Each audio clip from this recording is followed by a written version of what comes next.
녹음 36 우찌무라 간조전집 제6권 제16부 소명 또 제17부 신학 교의의 첫 번째 녹음까지 이렇게 두 개로 묶어서 하도록 하겠습니다. 기도드리겠습니다. 사랑이 많으신 우리 하나님 아버지 은혜를 진심으로 감사드립니다. 좋은 책 읽고 있습니다. 주님께서 은혜를 주시어서 아주 행복하게 의미 있게 잘 읽고 있습니다. 주님이 주신 이 리딩의 소원, 이 리딩을 듣는 한 분이라도 있어서 그분들의 신앙에 도움이 되기를 위해서 기도드립니다. 리딩을 듣는 한 분의 형제, 한 분의 자매를 사랑하고 축복합니다. 그분들이 신앙이 성장하는데 조금이라도 도움이 되는 리딩이 되기를 위해서 기도드립니다. 제 인생에 의미 있는 한 가지 일 하고 있는 것을 감사드립니다. 잘 읽을 수 있도록 주님 은혜 베풀어 주시옵시고 함께 하여 주시어서 이 리딩의 진정한 뜻이 잘 전달될 수 있도록 인도하여 주시옵소서. 감사드리며 언제나 고맙고 고마우신 우리 주 그리스도 예수님 이름 받들어 기도드렸사옵나이다. 아멘. 오늘은 16부 소명 읽도록 하겠습니다. 소명의 축복. 세상에 행복한 일이 많이 있지만 하나님의 택함을 받고 복음의 사자가 된 것보다 더한 행복은 없다. 이것은 스스로 원해서 주어지고 골라서 얻는 행복이 아니다. 하나님의 선하신 뜻에 의해 특히 그의 부르심을 받은 사람에게만 주어지는 행복이다. 사람은 누구나 자청해서 전도자가 될 수는 없다. 일은 너무 어렵다. 이 세상 전체의 반대가 있다. 혈육이나 친지들의 반대가 있다. 스스로의 반대도 있다. 태어났을 때부터 사람은 하나님의 복음을 좋아하지 않는다. 그래서 사람은 하나님께서 어쩔 수 없게 하시지 않는 한 참 전도자가 될 수 없다. 이 일을 가지고 부르심이라고 한다. 부르심이란 단순히 마음에 울리는 하나님의 목소리가 아니다. 나를 붙잡고 나를 결박하고 나를 어쩌지 못하게 하시는 하나님의 작용이다. 그래서 부르심은 내적임과 동시에 외적이다. 베드로의 부르심은 좋은 복이다. 예수가 그에게 나를 따르라 하시니 그는 그물을 던지고 예수를 따랐다고 한다. 마태복음 4장 19절 20절. 이것은 명령의 말씀을 가지고 그의 마음에 내리신 부르심이다. 예수가 또 그에게 말씀하시기를 내가 진정으로 내게 말한다.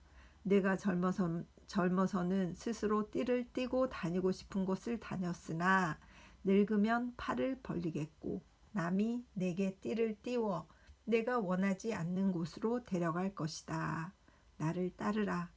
요한복음 21장 18절 19절 고 하셨다. 이것은 위엄을 가지고 그의 몸에 임하신 부르심이다. 부르심은 명령으로서 마음에 임하고 위엄으로 몸에 임하는 것이다. 하나님은 몸의 안팎으로 그 태만한 종을 부르시고 또 일을 쓰신다. 부르시고 쓰신다. 이것이 부르심이다. 결코 즐겁고 기쁜 일은 아니다. 할 수 없는 일이다. 그러나 그렇게 부르심을 받고 결박을 당해야 부르심의 축복을 내리는 것이다. 피하려고 해도 피할 수가 없다. 절대자에게 쫓기어 할 수 없이 복음 전도에 종사하는 것이다. 안에서의 소리에 쫓기어 외적인 처지에 어쩔 수 없어 노예처럼 불임을 당하는 것이다. 그래서 인생 최대의 행복은 그 안에 있는 것이다. 만일 내가 복음을 전도하지 않는다면 내게 화가 미칠 것이다. 고린도전서 9장 16절. 만일 내가 복음을 전하지 않고 정치에 들어가고 실업에 종사하고 문예를 즐기고 외교를 했다면 내게 화가 미쳤을 것이다. 참으로 전도자는 전도 외에 아무 일도 할 수 없는 사람이다. 남인 예수는 나를 끌고 뜻에 맞지 않는 곳으로 나를 데리고 가신다. 그래서 거기에 가장 큰 축복을 부어주신다. 참으로 모순된 생애치고 부르심을 받은 전도자의 생애만한 것은 없다. 노예 속박의 생애이다. 동시에 또 가장 은혜받은 가장 행복한 생애이다. 이것은 스스로 좋아서 할 수 있는 일이 아니다. 전능한 분에게 강요되어 마지 못해서 행하는 것이다. 예언자 예레미야는 주께서 나를 권유하심으로 내가 그 권유를 받았사오며 주께서 나보다 강하사 이기셨으므로 내가 조롱거리가 되니 사람마다 종일토록 나를 조롱하나이다. 대저 내가 말할 때마다 외치며 강포와 멸망을 부르짖으오니 여호와의 말씀으로 하여 내가 종일 치욕거리가 됨이니이다. 내가 다시는 여호와를 선포하지 아니하며 그 이름으로 말하지 아니하리라 하면 나의 중심이 불붙는 것 같아서 골수에 사무치니 답답하여 견딜 수 없나이다. 예레미야서 20장 7절에서 9절라고 부르짖었다. 세상은 하나님의 말을 싫어하고 예언자 또한 이를 전도하기 괴롭다. 그러나 하나님은 그의 침묵을 용서하시지 않고 말씀을 그에게 보내사 그를 침묵에 견디지 못하게 만드신다. 여기에서 저 참 예언자와 전도자가 세상에 지극히 드문 까닭을 알게 되는 것이다. 전도는 다른 직업처럼 사람이 스스로 고르는 직업이 아니다. 또 교회와 감독은 사람을 고용하여 그를 전도자로 쓸 수는 없다. 스스로 전도자가 될 수도 없고 남을 전도자로 할 수도 없고 봉급도 교권도 학식도 지망도 사람을 전도자로 할 수는 없다. 단지 전능하신 분의 거룩한 뜻에서 나온 부르심으로만 이 성직에 임할 수가 있다. 부르심을 받은 사람의 영광은 거기서 더할 수 없다. 그러나 여기에 따르는 손실과 환난, 고독과 쓸쓸함, 이것 또한 비할 데 없는 것이다. 예수는 부르심의 축복에 대해 제자들에게 말씀하셨다. 예수께서 가라사대 내가 진실로 너희에게 이르노니 나와 및 복음을 위하여 집이나 형제나 자매나 어미나 아비나 자식이나 전토를 벌인 자는 금세에 있어 집과 형제와 자매와 모친과 자식과 전토를 100배나 받되 핍박을 겸하여 받고 내세의 영생을 받지 못할 자가 없느니라. 마가복음 10장 29절에서 30절. 이 세상에 있어서는 박해, 저 세상에서는 무궁한 생명, 영광의 극치이다. 축복의 절정이다. 그렇기 때문에 그리스도 예수의 종이며 부르심을 받은 사도로서 하나님의 복음을 위하여 성별된 나 바울이라고 했다. 사람으로서 최대의 은혜를 받고 최상의 영광에 목욕한 사도 바울은 부르심을 받아 종이 된 사람이다. 1921년 11월 성서지 연구. 이 부분을 읽는데 한국에 있는 그 셀 수 없는 교회들, 그 지금 세상 사람들에게 마치 무슨 폐가 되는 집단이 된 것 같은 평가를 받는 교회들, 그 속에 우리가 무엇이 잘못되었고 하나님의 진정한 뜻은 무엇이며 이 진실로 소명을 받은 자는 누구인가 하는 것을 생각하고 진정으로 하나님의 노예가 되는, 그렇죠? 그런 부르심을 한번 깊이 생각하는 그 목사님들, 전도사님들, 이 교회를 목회하시는 분들이 정말 생각해야 될 일이로구나, 그런 생각이 들었습니다. 참 의미 있는 리딩이네요. 참 한 100여 년 전에 쓰셨는데 이렇게 의미가 있으니 자꾸 찌물어간조 선생님은 정말 예언자신 것 같습니다. 17부 신학과 교의 읽겠습니다. 교의 연구의 필요. 많은 사람들이 기독교는 매우 알기 쉬운 종교라고 생각한다. 기독교의 어려움은 그 행함에 있어서이지 아는 데 있어서가 아니다. 그들은 사도 요한의 말이라고 전해지는 사랑하지 아니하는 자는 하나님을 알지 못하나니 이는 하나님은 사랑이심이라 요한일서 4장 8절는 한마디로 기독교는 다 된 것으로 알고 있다. 그래서 그들은 그 이상 기독교를 연구하려고 하지 않는다. 연구는 철학자, 신학자, 그들이 말하는 교사들이나 하는 것이고 보통 신자는 특별히 여기에 노력을 낭비할 필요가 없다고 생각한다. 얼마 전에 내가 교회의 어떤 유력한 사람과 어떤 실제 문제에 대해서 논의했을 때 그 사람은 어느 큰 교회의 장로였는데 내게 대뜸 역설하기를 나는 성서는 모르지만 이것은 그가 부끄럽다는 말이 아니라 우쭐대는 말이었다. 성서를 모른다?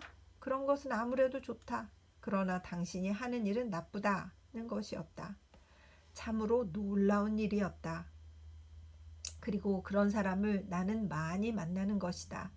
그들은 교회에 대해서, 교세 확장에 대해서, 사회 문제에 대해서, 특히 목사 누구를 비판하는 데는 많은 말을 가지고 있지만 기독교의 보편적인 교리에 대해서는 분명히 말할 수 있는 아무것도 가지고 있지 않다.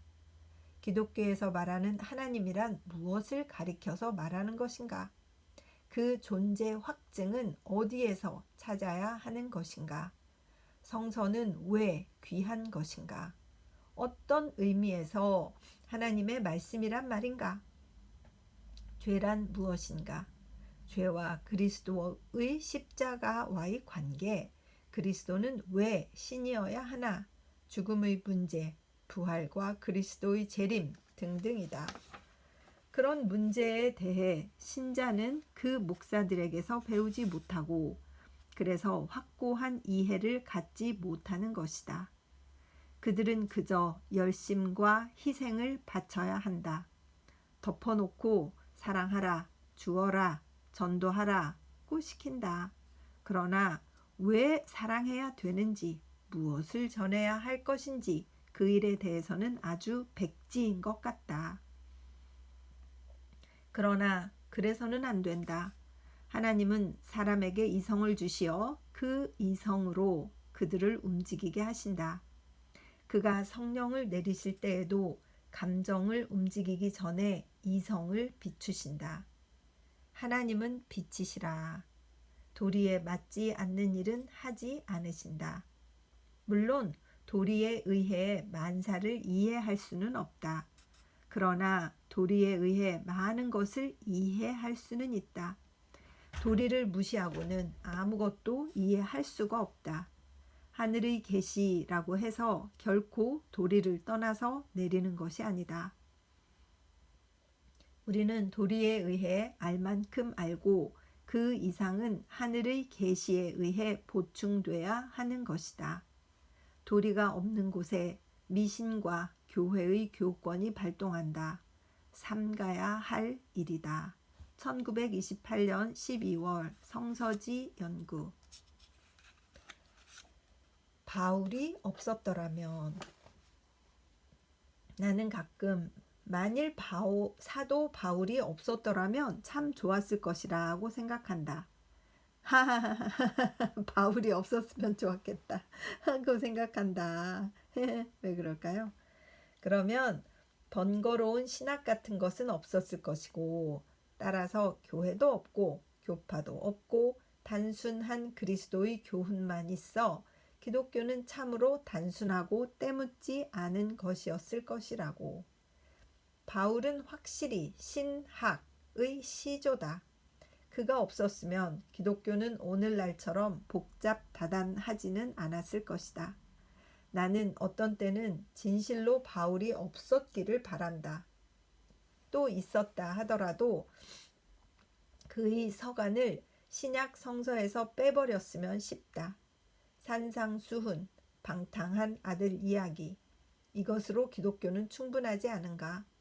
공연히 하나님의 사랑에 대해서 연구할 필요가 무엇냐?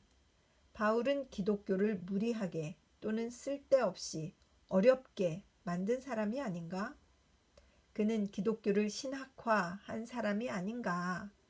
바울이 있었다는 일은 기독교에 있어서 가장 슬퍼할 일이 아닌가? 그러나 이것은 일시적인 감정이다. 기독교를 아주 천박하게 보았을 때의 감정이다.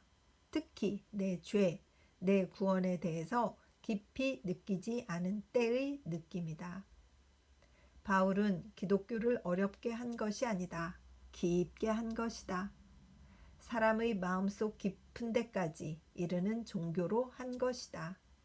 그리스도의 교훈을 전하는 데 그치지 않고 그 성격을 추구하고 이에 따라 하나님 사람의 행위뿐 아니라 그 본성까지도 개조할 수 있는 진리를 개발한 것이다.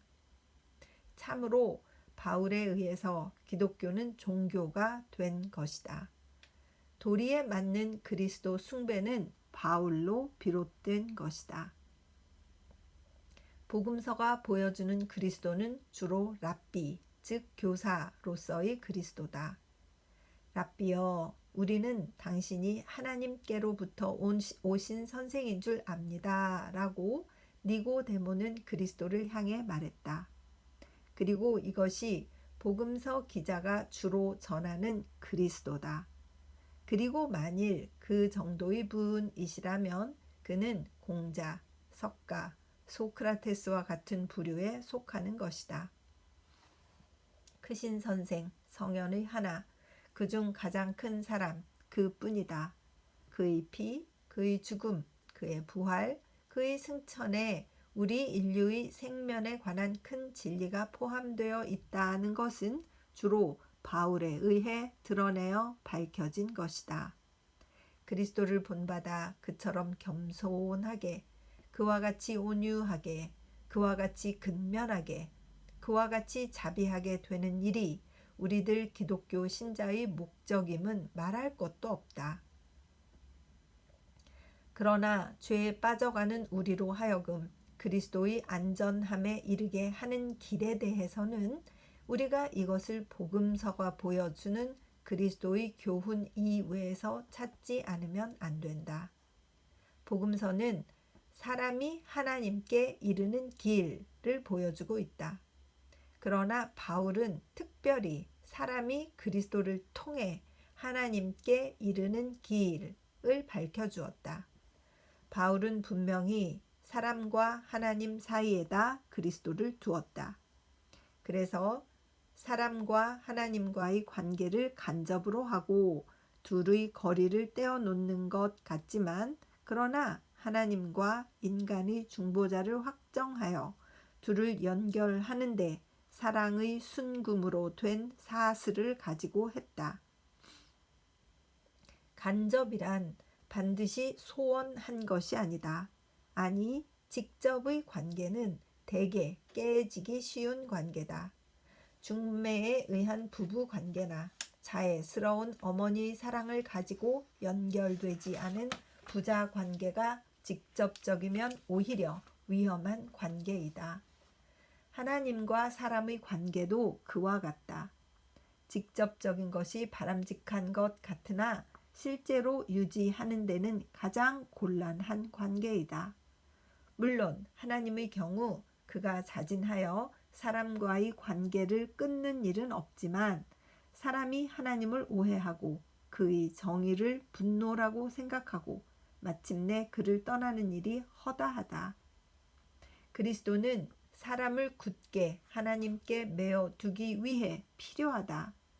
그리스도를 분명히 중간에다 두고 하나님과 사람과의 관계를 간접적으로 한 바울은 둘의 관계를 대단히 강하게 한 사람이다.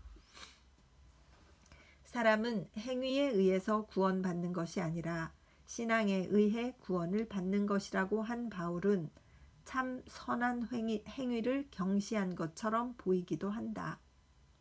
그리고 어떤 경우에서는 그리스도의 행위 그대로를 흉내내어 자기 이외의 힘에 의지하지 않는 편이 구원의 첩경인 것처럼 보일 때가 있다. 그러나 이것이 우리의 마음에 영원한 평강을 주는 길이 아니라는 것은 명백한 사실이다. 사람은 행위에 의해 구원받는 것이 아니라 신뢰에 의해 구원받는다는 말을 들을 때 영원한 평화는 비로소 우리의 마음에 임하는 것이다. 약한 죄인인 우리들이 완전히 이해할 수 있는 것은 신뢰뿐이다. 사랑, 기쁨, 자애, 선의, 온유, 자제 모두 우리가 노력해도 만족하게 할 수 있는 일이 아니다. 이것을 완전히 할 수 있는 것이 구원이라고 한다면 우리는 실망할 수밖에 없다. 그러나 단 한 가지 우리가 완전히 할 수 있는 일이 있다. 그것은 신뢰, 곧 신앙이다. 우리는 하나님의 자비와 은혜와 용서를 충분히 믿을 수가 있다. 이런 의미에서 완전한 신앙은 죄인인 우리라 하더라도 쉽게 가질 수가 있다. 그렇다. 우리의 죄가 깊으면 깊을수록 이 신앙을 갖기가 쉬운 것이다. 마치 환자의 병이 중하면 중할수록 의사에게 의지하는 마음이 강해지는 것과 같다. 그리고 만일 이 마음이 하나님을 기쁘게 하는 가장 귀하고 가장 효과 있는 마음이라고 알 때 우리는 비로소 영원에 걸친 깊고 강한 굳고 맑은 평화를 온몸으로 느낄 수가 있는 것이다. 사람이 신앙에 의해 의롭다 함을 입는 것은 실로 그리스도 복음의 골자이다. 이것 없이는 복음은 복음이 아니다. 그리고 이것을 가장 강하게, 가장 밝게, 또한 자주 말한 사람이 사도 바울이다. 사람이 신앙에 의해 구원을 받는다는 것은 신학적 명제가 아니다. 이것은 깊은 종교의 신념이다. 기독교 신자의 평화의 토대를 한마디로 표현한 것, 그것이 신앙에 의해 구원을 받는다는 교리이다. 바울은 확실히 기독교 신학의 시조이다. 바울의 그리스도론이 없었으면 후세의 모든 번잡한 그리스도론은 없었을 것이다. 그러나 여기에 바울 신학에 대해 한 가지 우리가 잊어서는 안 될 것이 있다. 즉, 바울의 신학이란 신학을 위한 신학이 아니었다는 것, 그것이다. 그렇다. 바울의 신학이란 새로 신학을 세우기 위한 신학이 아니라 낡고 죽은 쓸데없는 신학을 파괴하기 위한 신학이었다. 바울의 신학은 분명히 반신학적이다. 아마 바울만큼 신학론을 싫어한 사람은 없었을 것이다. 그런데 신학을 가지고 자란 그는 신학을 파괴하기 위해 신학을 사용한 것이다. 그는 적을 잡는데 그 무기를 쓴 것이다. 그는 단순한 그리스도의 복음을 사랑하였다.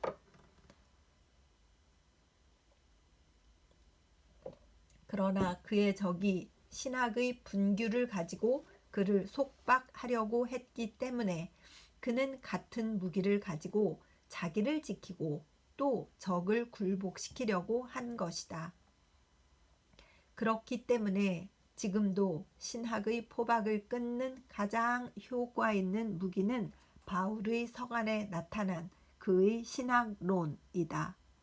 유대 신학을 깨트리기 위해 공을 세운 바울의 신학론은 로마 카톨릭 신학을 깨트리기 위해서도, 영국 감독교회 신학을 깨트리는데도, 미국의 셀 수 없이 많은 종파 신학을 깨트리는데도 유력하다.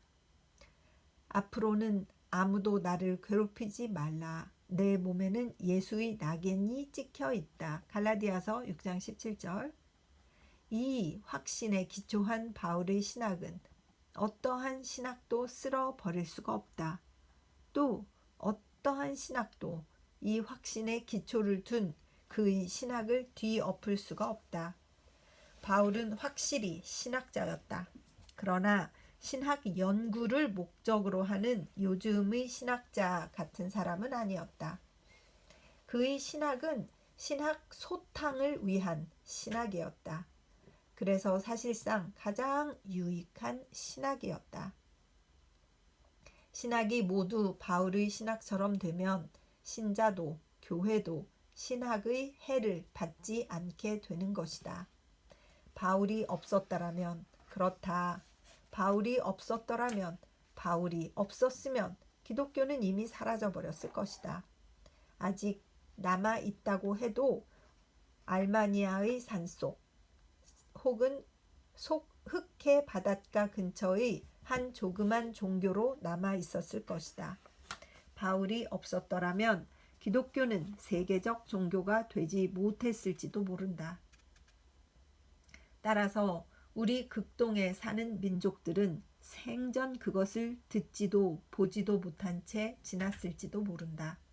그리고 이것은 반드시 바울의 전도 구역이 세계적이었던 데에 비롯된 것만은 아니다. 뿌린 땅이 아무리 넓다 해도 생기가 약한 씨는 오래 번식할 수 없다. 기독교가 바울에 의해 세계적이 되고 또 영구적으로 된 데에는 지리적인 것 외에 더 다른 까닭이 있지 않으면 안 된다.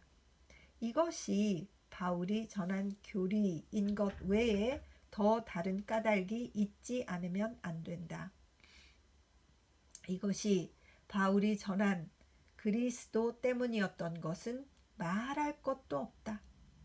바울에 의하여 기독교는 농후하고 정교스러운 것이 되었다. 복음 그 자체는 아름답기는 했으나 아직 사람의, 특히 죄인의 양심을 찌르고 그 어두운 곳에 숨어있는 모든 악을 들추어내고 이를 하나님 앞으로 끌고 나와 용서의 은혜를 받을 수 있게 하기에는 부족했다. 사람의 죄가 너무 커서 그리스도의 온화한 말씀만으로는 이를 멸할 수가 없었다. 그래서 하나님은 죄에서 태어난 바울을 불러 그로 하여금 스스로 죄의 용서함을 받은 은혜를 충분히 맛보게 하고 그리고 세계 만인으로 하여금 그로 말미암아 같은 은혜를 받을 수 있는 길을 마련하셨다. 참으로 사복음서는 우리의 양심 밖에서 작용하고 바울의 서가는 그 안에서 작용한다. 앞의 것은 태양과 같아 그 훈훈함을 가지고 우리를 밖에서 따뜻하게 해주고 뒤의 것은 땅속의 물과 같이 그 축축함으로 안에서 우리를 싹트게 한다. 예수의 은혜가 우리를 애워싸고 사도들, 특히 바울의 권고가 우리를 격려하여 우리는 마침내 구원을 받는 것이다. 사도들이 남긴 서가는 실로 복음의 절반이나 된다. 이것 없이는 예수의 교훈도 충분히 그 목적을 이룰 수가 없다. 대사도라는 사람들보다 못한 것이 하나도 없다. 고린도후서 12장 11절 하고 말했던 사도 바울이 없었더라면 예수의 복음도 그 영혼을 구하는 능력이 절반은 깎였을지도 모른다. 그래서 최근 우리가 자주 듣는 바울에서 예수로 돌아가라고 한 어떤 신학자들의 목소리는 전혀 모르는 말이다. 우리는 바울을 떠나 예수로 돌아갈 수가 없다. 우리는 바울에 의해 예수로 돌아온 사람들이다. 그래서 만일 바울을 떠난다고 하면 예수에게서 떠나지 않을 수 없는 것이다. 바울을 통해서 보지 않는 예수는 우리 죄인을 구하기 위해서는 능력이 약한 예수이다. 바울은 우리가 예수를 그 선한 신성에서 이해하는 데에 필요하다. 바울 없이 예수는 모른다. 바울 없이는 기독교는 사라진다. 바울은 바울을 위해 귀한 것이 아니다. 그는 하나님이 보내신 사도로서 귀한 것이다. 그는 하나님의 미리 정하신 뜻과 계획에 따라 된 일, 사도행전 2장 23절로 보내진 사람이다. 그래서 우리가 그를 배척하면 마침내는 하나님을 배척하는 죄에 떨어지지 않을 수 없다. 그래서 나는 지금도 아직 경건함을 가지고 바울의 서간을 연구하고 사복음서와 마찬가지로 하나님의 말씀으로서 이를 받드는 것이다. 1906년 9월 성서지 연구. 신앙과 신학. 신앙은 시다, 노래다, 음악이다, 사색이 아니다, 논의가 아니다. 그렇다고 사색할 수 없는 것도 아니다. 너무 깊어서 사색해낼 수가 없는 것이다. 그래서 신앙은 이것을 표현하려고 애쓰며 스스로 단언하는 것이다. 나는 믿는다 하고, 철학은 그것을 독단적 주장, dogmatism이라고 한다. 그러나 신앙은 자기를 설명하려고 하여도 할 수가 없는 것이다. 신앙은 생명 그것의 소리이다. 그래서 스스로 노래하고 또 춤추는 것이다. 그 점에 있어서는 플라톤이나 바울이나 아우구스티누스도 일치하고 있다. 그들의 철학 혹은 신학이라고 하는 것은 근대인의 그것과 전혀 달라 시가의 일종이며 조직적 사유의 결과가 아니다. 루터는 신학은 음악의 일종이다 라고 말했다. 완전한 조화, 무한한 환희, 우주와 인생이 한 덩어리가 되어 이성과 영성이 일치해서 기뻐 뛰는 곳에 참 신학이 있다.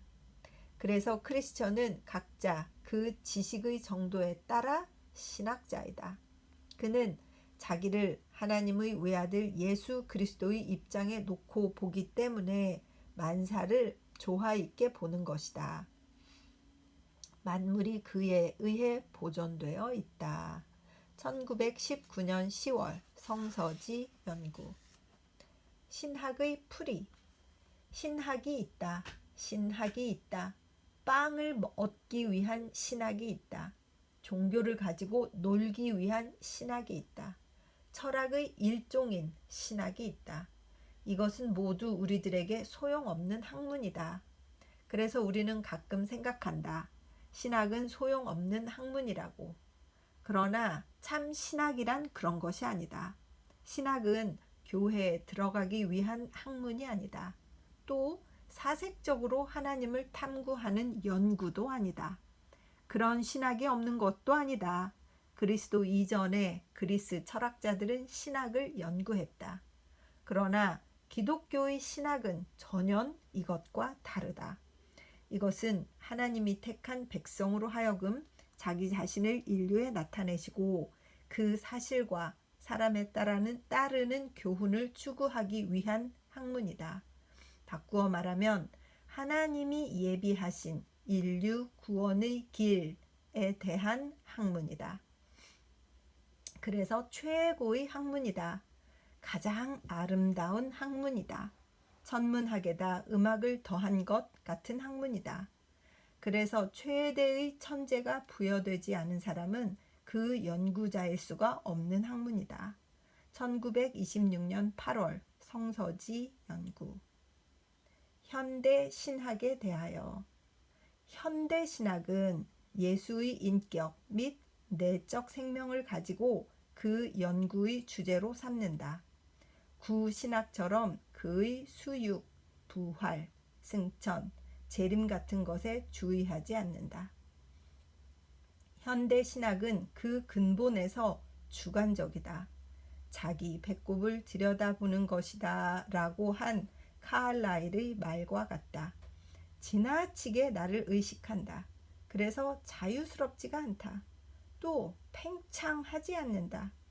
구원이란 첫째로 자기 의식에서 벗어나는 것이다. 그런데 현대인은 그 현대 신학을 가지고 자기가 멀리 하려고 애쓰는 속박에다 자기를 붙들어 매고 있다. 참 신앙은 객관적이지 주관적이 아니다. 우리를 위해 십자가에 달리신 예수를 바라보는 것이지 우리들이 죄에 가득한 자기를 돌아보는 것이 아니다. 내 안에 곧 내 육신 안에는 선한 것이 있지 않다는 것을 나는 안다. 로마서 7장 18절 하고 바울은 말했다.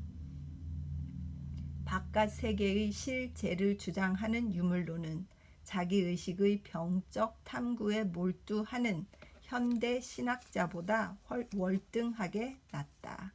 1924년 3월 성서지 연구. 여기까지 오늘은 읽도록 하겠습니다. 언제나 그렇듯이 많은 질문을 던지고 자신을 돌아보게 이렇게 하는 우찌무라 간조 선생님의 글이었습니다. 참 읽으면 여러 가지 생각을 막 하게 돼서 그 생각을 하다 보면 중간에 자꾸 이렇게 말이 꼬이고, 제가 특별히 느낀 것은 제가 리딩하는 실력이 없어가지고 다른 리딩 하시는 분들을 들어보면 얼마나 매끈하고 좋은데 이거 과연 내가 잘하고 있는 것일까? 우찌무라 간조 선생님의 귀한 책에 폐를 끼치는 건 아닐까 하고 늘 생각하게 만드는데, 혹시 이 리딩을 듣고 저희 리딩하는 것이 마음에 안 드시는 분들이 많이 생기실 수 있는데, 이 책을 직접 읽어보시기를 정말 권합니다. 정말 소장 가치가 있고 평생 계속 읽어도 절대로 그 진리의 핵심, 코어에서 벗어나지 않는 신앙의 기초, 신앙의 핵심, 여기에서 참 우리를 지켜줄 것이다, 이런 생각을 하게 만드는 그런 귀한 책입니다. 기도드리겠습니다. 주님의 은혜를 진심으로 감사드립니다.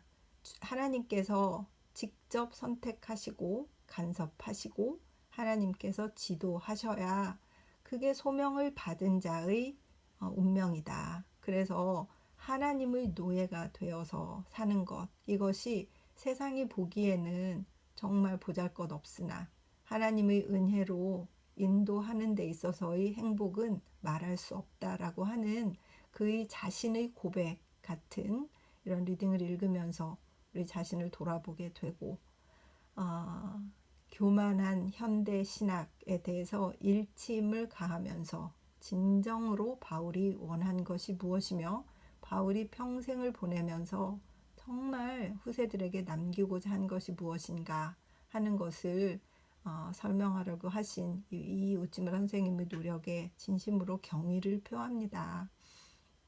하나님, 이 리딩을 잘할 수 있도록 도와주시옵소서.